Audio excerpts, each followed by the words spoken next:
তারা সামনে নাকি দেশ চালাবে, এই নেতারা দেশ চলবে ওগরে দিয়া। জুলাই আন্দোলনে কজন সুস্থ ব্যক্তি আছে? সরকারের এত বাজেট, এত টাকা, এসব কোথায় যায়? আজকে 9 মাস হয়ে গেল, এখনো আমরা প্রপারলি চিকিৎসা পাচ্ছি না।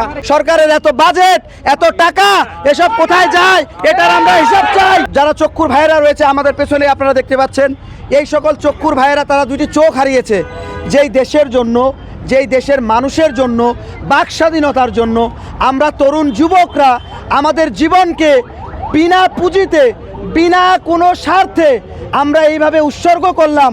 আজকে সেই সকল ভাইরা যারা পৃথিবী দেখতে পাচ্ছি না, সেই ভাইদেরকে নিয়ে এত কিসের খেলা হচ্ছে, এত কিসের ব্যবসা হচ্ছে, এটার জবাব আমরা চাই। আমাদের দাবি হলো একটাই, যে আমাদের সুচিকিৎসা দেখ, আমরা যেন সুস্থ হয়ে আমাদের বাসায় ফিরে যেতে পারি।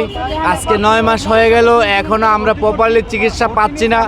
অনেককে বাইরে মিডিয়াতে অনলাইনে বলতেছে যে অনেককে উন্নত চিকিৎসার জন্য বাইরে পাঠানো হচ্ছে। আসলে কি আমরা আহত যারা আছি, অনেক আহত, এর ভিতরে কিছু সংখ্যক আহতদেরকে বাহিরে পাঠাইয়া ওরা বলতেছে যে সবাইকে বাহিরে উন্নত চিকিৎসার জন্য পাঠাইতেছি, যাদেরকে আসলে এই বাহিরে পাঠানোর যে ফাইল ফর্ম, ঠিক আছে, এগুলো যারা দিই ডাক্তাররা করে, ঠিক আছে, আমাদেরকে অনেকেরই পায়ে ইনফেকশন আছে, এখনো পাও ঠিক মতো পাড়া দিতে পারে না, অনেকের হাতের নার্ভ ইনজুরি আছে, ঠিক আছে, নার্ভের কাজ করছে না, হাত পাও এখনো ঠিক মতো লড়াচড়া করতে পারে না। তো এই মানুষগুলোকে, ঠিক আছে, শুধু ফিজিওথেরাপি নামে দিয়ে আজকে 8-9 মাস ধরে বিছনায় ফালায় রাখছে। একটা দিন গেল, এই এত সাজিস আলম, নাহিদ বলেন, হাসিব বলেন, একটা লোক এসে আমাদের দেখতে আসে নাই। তারা সামনে নাকি দেশ চালাবে, এই নেতারা দেশ চলবে ওগরে দিয়া। ভাই এখন ওইগুলা বাদ, আমাদের দাবি একটাই, সুচিকিৎসা। ভাই আমার এই পায়ের হাড় বিগত মনে করেন 6 মাস ধরে একটুখানি হাড় বাড়ে না।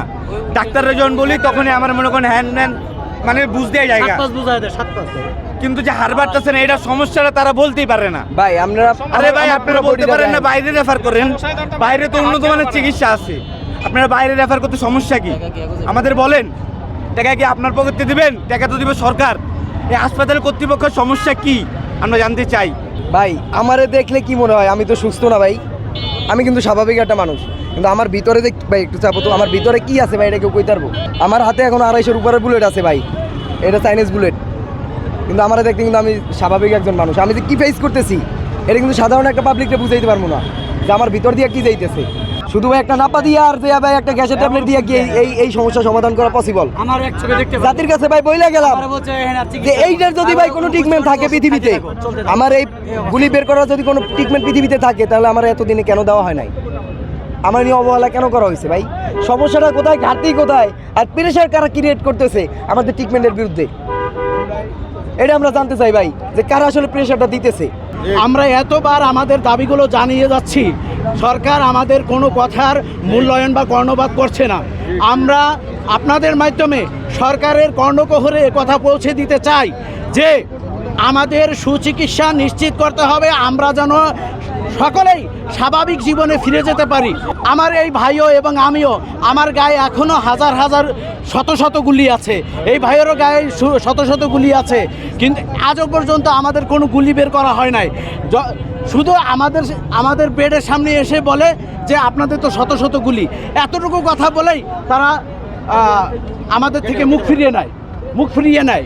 আমরা কি স্বাভাবিক জীবনে ফিরে যেতে পারবো না আদৌ? আমাদের যে সমস্ত ভাইদের সুচিকিৎসার জন্য বাহিরে পাঠানো দরকার, তাদেরকে অতি সত্বর বাহিরে পাঠাতে হবে।